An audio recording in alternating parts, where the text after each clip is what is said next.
Celebrating the art of cinema and the home of the Harlem Renaissance, the goal of the Harlem International Film Festival is to honor exceptional films by anyone from anywhere about anything under the sun.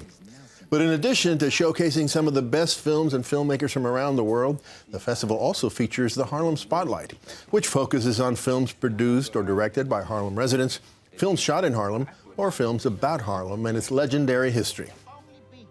And joining us now to talk about its history and about some of the highlights of the 13th Annual Harlem International Film Festival are the festival's Director of Operations, B. Lorenzo Roche, and its Program Director, Nusri Zakaria. Gentlemen, thank you so much for joining us today. It's a real honor to have you guys here. Thanks for having us, Rafael. Thank you. Lorenzo, let me start with you. So this film festival was born in 2005. How did that happen and why did it happen?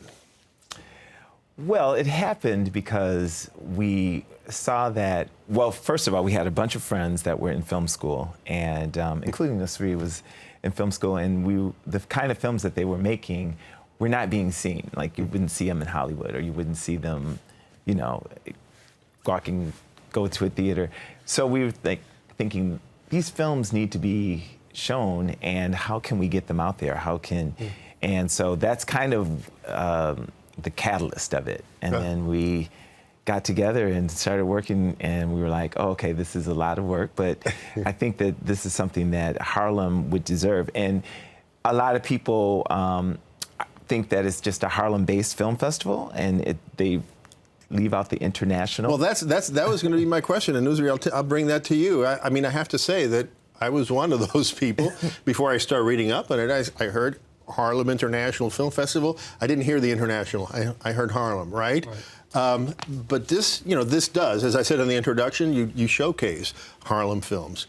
But it's an international film festival. It's more international than many film festivals around the country. Why that global vision and mission? Well, we felt definitely from the beginning, like Lorenzo said, the second part of founding the festival was actually, we said, is there a festival in Harlem, a Harlem Film Festival? And we meant an international one because we'd been to Sundance, Cannes, and all these great international film festivals, and we felt that there was something we could add, and that Harlem had the international name that would make it deserving, to say the least, of an international film festival. You talked about films that you were hoping that this would be a venue for films that you couldn't really see just walking into any theater. But it's more than just feature films and feature-length documentaries. Give us the gamut of the kind of films. Oh wow, we have everything. Yeah, I mean, we have virtual reality, experimental, music videos, animation. From what I read, there was something like 1,200 films submitted to the festival. Yes. But 75 were selected. Yes. Talk about many are called, but few are chosen. I know. So who selects it, and how are they selected? Well, we have an extensive process. We have a review committee, and they watch. There's also people who watch everything first, and then there's the committee that watches the selects. And the sad thing about it is, and it really is sad, because we have so many films that we turn away, not because they're not great films. We could have 2 or 3 festivals a year if we had the ability. Definitely. Because of the material. So it's exciting because it means that So there's a lot of good stuff that you can't exactly bring.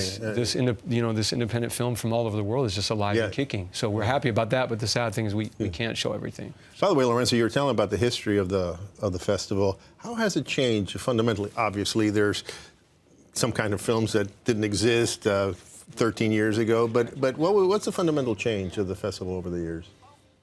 I would say that on the inception of the festival, the kind of things that we got were stuff that you really wouldn't show. It was really bad, but I think it's because so it's gotten better. That's good. Some of it. And that was in 2005. And all of you who submitted stuff 13 years ago, please forgive Lorenzo. Right, exactly. Nothing personal. I think he means there was more home video type stuff and that kind of thing. People just kind of... Now you get so many films that are so great. So what's your closing film is the one that captured my attention. Talk about that one. Yes, the world premiere of Mandela's Gun is a fascinating biopic played by a South African playing Nelson Mandela for the first time. Amazing performance. Tumisho Masha, who will be at the festival. We're excited about that. He's coming out. great. And it's about the period where Nelson Mandela, right before he was captured, the 6 months where he was undergoing military training and guerrilla going in that vein. That's fascinating. it's That's fascinating to know. That's part of his history that Yes. people don't know about. And with the passing of Winnie Mandela, sadly enough, great. a couple of weeks ago, it's timely, very timely to read. So we only have about 30 seconds left. What is the contribution of this film festival to the larger Harlem community? Oh boy, I mean, we're bringing the world to Harlem and Harlem to the world. Yeah, that's good. That's a nice way of putting it. That's a nice way of putting it. Well, gentlemen, thank you so much for joining us today. It sounds very exciting. I hope to make it myself. We hope Yes, you we join hope us. so. Okay, thanks for Thanks, joining Rafael. us. The Harlem International Film Festival will run from May 3rd to May 6th. For more information, visit us online at metrofocus.org.